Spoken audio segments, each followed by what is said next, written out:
Hi guys, હર મહાદેવ. કેમ છો વાલા મિત્ર બધાને? જય શ્રી કૃષ્ણ, જય મહાદેવ, જય દ્વારકાધીશ. તો જો આપણે સર અત્યારે બપોરના 11 થઈ ગયા છે અને સન્ડે પણ છે અને મારા હસબન્ડ ને અત્યારે હું જો નવરાવી અને સરસુના તેલનું ગરમ સરસું તેલ ગરમ કર્યું છે અને એનું માલિશ કરવી છે. તેની તબિયત થોડી ખરાબ થઈ ગઈ હતી તો આજ મહાદેવની દયાથી થોડોક સુધારો છે એટલે મને ટેન્શન ઓછું થઈ ગયું છે.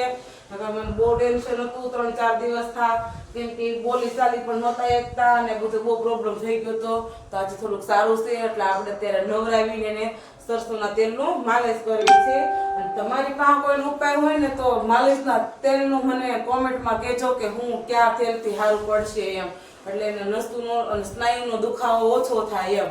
અત્યારે શાળો છે તો દુખાવો થોડોક વધારે થાય એટલે પોતે પણ આમ થોડાક ઢીલા પડી ગયા હતા અને એને જો હું પણ ઢીલી પડી ગઈ હતી કે એમ થતું હતું, આમ બીક લાગતી હતી મને એમ હું કે જીવન હવે ક્યાં મોડ ઉપર મને લઈ જાય ખબર નથી મને અત્યારે એમ. તો તમારા પાસે કોઈ પાસે હોય દેશી દવાનું તેલ કે આ તેલ સોળવાથી નસું છૂટી પડી જાય એનો દુખાવો વહી જાય, આ હાંથાના બધા દુખાવા છે વધારે પડતા ગોઠણ ગરદન અને આ બધું દુખે છે એને, તો મને કોમેન્ટમાં કહેજો કે કયું તેલ મારે માલિશ કરવું પડે. આમ તો ઘણા ખરા તેલ બધા મેં યુઝ કરી લીધા છે અને છેલ્લે હમણાં સરસોનું તેલનું વચ્ચે પહેલાં માલિશ કરતા ને પાછું અત્યારે એમ છું કે સરસોનું તેલનું માલિશ કરું તો એને ગરમ કરીને અને પછી અમે છે ને ગરમ કર્યું હતું, લાડ બધું કર્યું હતું તો શરીરમાં સોળવીને એટલે અંદર ઉતરી જાય બધું. તો એટલું રૂસે તો જે આપણે વાહામાં હાથમાં બધી માલિશ કરવાનો છે તો તમે જોઈ શકો છો અને બ્લોગ જોવા માટે મારે આગળ તમે કન્ટિન્યુ રહેજો.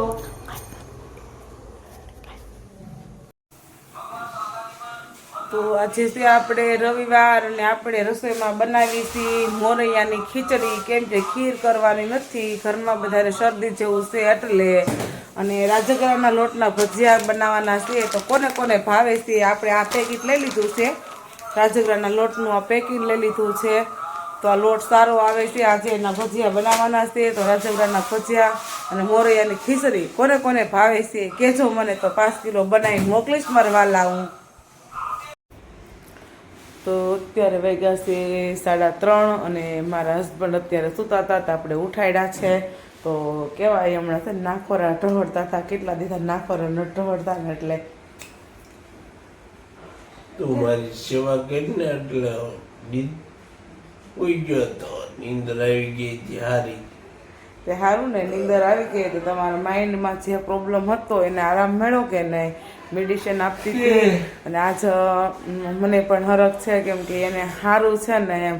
તો એ થોડાક હસતા હોય ને તો મારા મોઢા ઉપર ઓટોમેટિક વધારે સ્માઇલ આવી જાય અને મને પણ આમ આનંદ મળે અને આમ મજા આવે. ને એ ટેન્શનમાં હોય ને તો એનાથી ઘણી, એ 10 ગણા ટેન્શનમાં હોય ને તો 50 ગણી ટેન્શનમાં આવી જાય.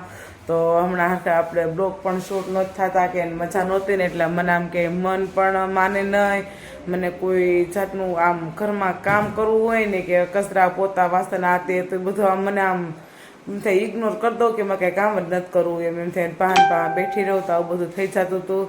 તો આપણે ફાઇનલી આજે આપણે સારું થઈ ગયું છે અમારા મહાદેવની દયાથી ને ખોડિયારમાંની કૃપાથી કુળદેવીના.